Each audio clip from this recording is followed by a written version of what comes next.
रामलला मंदिर का निर्माण भारतीय जनता पार्टी के गठन के दिन से ही पार्टी के एजेंडे में था। भारतीय जनता पार्टी का गठन वर्ष 1980 में किया गया। इस पार्टी में जनसंघ के अधिकांश नेता आ गए। इसके अलावा राष्ट्रीय स्वयंसेवक संघ की ओर से पार्टी में कई नेताओं को भेजा गया। इस पार्टी ने गठन के साथ ही राम मंदिर निर्माण का आंदोलन चलाया। वर्ष 1984 के लोकसभा चुनाव में भारतीय जनता पार्टी अपने स्वतंत्र अस्तित्व के साथ लोकसभा चुनाव के मैदान में उतरा। उस चुनाव में पार्टी को महज 2 सीटों पर ही जीत मिली। 1984 के लोकसभा चुनाव से कुछ पहले भाजपा ने राम मंदिर निर्माण की मुहिम छेड़ी। इसी बीच इंदिरा गांधी की हत्या हुई।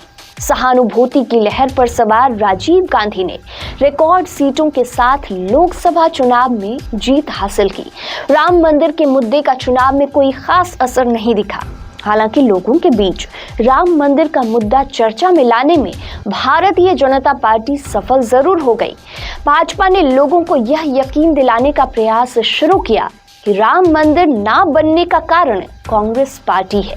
अयोध्या के रहने वाले और भाजपा के 2 बार सांसद रहे रामविलास वेदांती इस बारे में कहते हैं कि लोगों ने हमारे आंदोलन से जाना कि कांग्रेस वह पार्टी है जो राम मंदिर नहीं बनने देना चाहती है। 1984 के चुनाव में रिकॉर्ड 400 से अधिक सीटों पर जीत दर्ज करने वाली कांग्रेस की राजीव सरकार कुछ ही दिनों बाद मुसीबत से घिर गई। तलाक पीड़िता मुस्लिम महिला शाहबानो को कोर्ट से गुजारा भत्ता दिए जाने का आदेश पारित किया गया। सुप्रीम कोर्ट के आदेश पर रोक लगाने के लिए राजीव सरकार ने एक नया कानून ही बना दिया। इसने सुप्रीम कोर्ट के आदेश पर रोक लगा दी। नतीजा ये हुआ कि राजीव सरकार पर मुस्लिम तुष्टीकरण के आरोप लगे। इस छवि से बाहर निकलने और हिंदुओं को साधने के लिए राजीव सरकार एक दूसरा तरीका राम मंदिर का ताला खुलवाने पर लिया। फैसलाबाद कोर्ट ने राम मंदिर का केस चलाया। 1 फरवरी 1986 को सुनवाई के बाद जज के.एम. पांडे ने हिंदुओं को पूजा के लिए बाबरी मस्जिद का ताला खोलने का आदेश दिया। विवादित स्थल पर रामलला की मूर्ति रखी गई। तत्कालीन कलेक्टर के सुझाव पर मस्जिद के भीतर जाकर पूजा किए जाने पर रोक लगी हुई थी। 37 साल बाद कोर्ट का फैसला आते ही आनन फानन में राजीव सरकार ने बाबरी मस्जिद का ताला खुलवा दिया।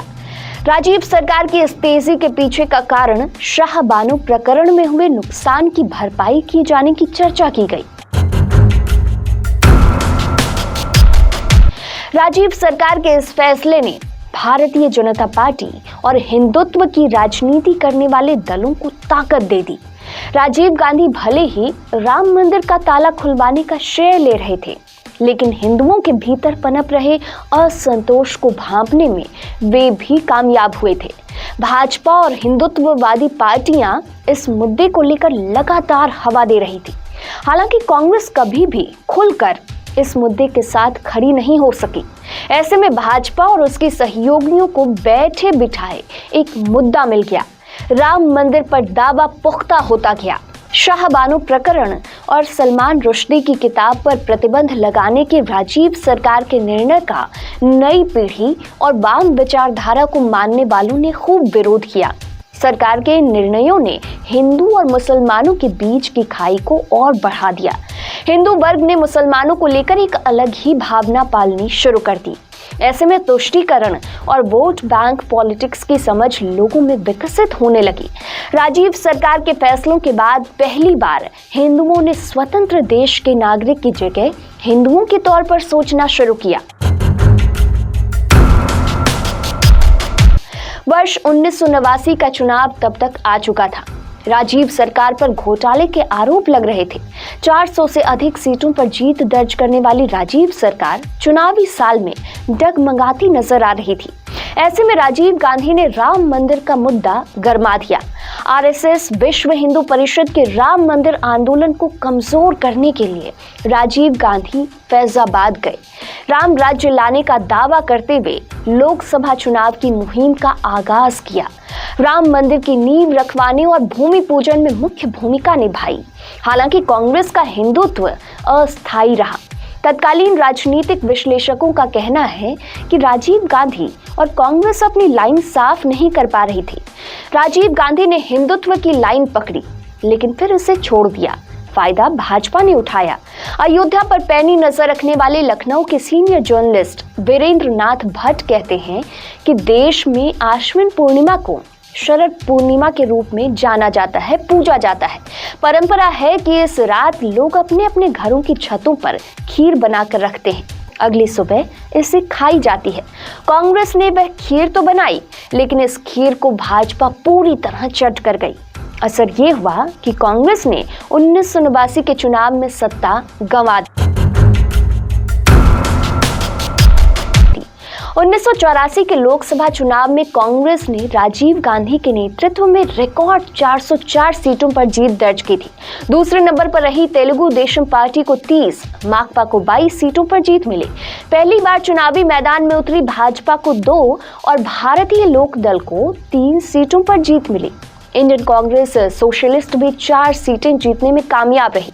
इंडियन कांग्रेस जे को 1 और केरला कांग्रेस जोसेफ को 2 सीटें मिली।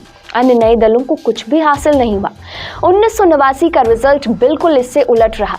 कांग्रेस इस चुनाव में सबसे बड़ी पार्टी बनी। राजीव गांधी के नेतृत्व में पार्टी ने 39.53% वोट शेयर हासिल करते हुए 197 सीटों पर जीत दर्ज की। वहीं जनता पार्टी के खाते में 143 सीटें आईं। पार्टी को 17.79% वोट शेयर मिला। वहीं दूसरे लोकसभा चुनाव में उतरी भारतीय जनता पार्टी को राम मंदिर मुद्दे का लाभ मिला। पार्टी ने 11.36% वोट शेयर के साथ 85 सीटों पर कब्जा जमाया। माकपा 33 सीटें जीत सकी।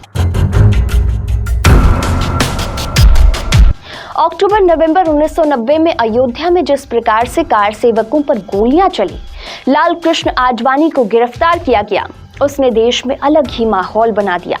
देश में मंडल कमीशन के बाद की राजनीति के बदले सामाजिक समीकरणों से उपजे नेता राज्यों की गद्दी संभाल चुके थे। लेकिन वीपी सिंह के बाद चंद्रशेखर भी देश को स्थायी नेतृत्व नहीं दे पाए। इस बीच 1991 में सरकार अस्थिर होने के बाद चुनाव का ऐलान हो गया। तमिलनाडु के एक कार्यक्रम के दौरान राजीव गांधी की जनसभा में बम विस्फोट के बाद हत्या हो गई। कांग्रेस को सहानुभूति की लहर का साथ मिला। मंडल कमजोर हुआ। कांग्रेस ने 36.26% वोट शेयर के साथ 232 सीटों पर जीत हासिल की। हालांकि कांग्रेस बहुमत के आंकड़ों से 30 सीट कम रह गई थी। हालांकि पार्टी ने पर्याप्त बहुमत जुटाया और पीवी नरसिम्हा राव के नेतृत्व में कांग्रेस सरकार का गठन हुआ। इस चुनाव में कमंडल का जोर दिखा। तीसरे लोकसभा चुनाव में भाजपा 20.11% वोट शेयर के साथ देश की 120 लोकसभा सीटों पर जीत दर्ज करने में कामयाब हो गई। 8 साल से भी कम समय में पार्टी 2 से 120 तक जा चुकी थी। जनता दल 59 और माकपा 35 सीटों पर जीत दर्ज करने में कामयाब रही। देश के सबसे बड़े राज्य उत्तर प्रदेश में भारतीय जनता पार्टी तत्कालीन मुलायम सरकार के राम भक्त कारसेवकों के गोलीकांड के साथ चुनावी मैदान में उतरी। 1989 में बनी मुलायम सिंह सरकार का पतन होने के बाद 1991 के चुनाव का मुद्दा राम ही रहे। 425 में से यूपी की 419 सीटों पर चुनाव हुआ। भाजपा ने 415 सीटों पर उम्मीदवार उतारे और 221 सीटों पर जीत दर्ज कर पूर्ण बहुमत की सरकार बना ली। इस चुनाव में भाजपा को 164 सीटों का लाभ हुआ और वोट प्रतिशत 19.84% का इजाफा देखने को मिला। चुनाव में मुलायम के नेतृत्व में उतरी जनता दल को 92 सीटें मिली। कांग्रेस 46, जनता पार्टी 34, बहुजन समाज पार्टी 12 सीटें जीतने में कामयाब रही। इसी चुनाव ने बाबरी मस्जिद कार सेवा का भविष्य भी तय कर दिया। तो आज के पंचतत्व में इतना ही। अगले एपिसोड में राम मंदिर निर्माण से जुड़ी और भी कहानियां बताएंगे। देखते रहिए पंचतत्व। नमस्कार।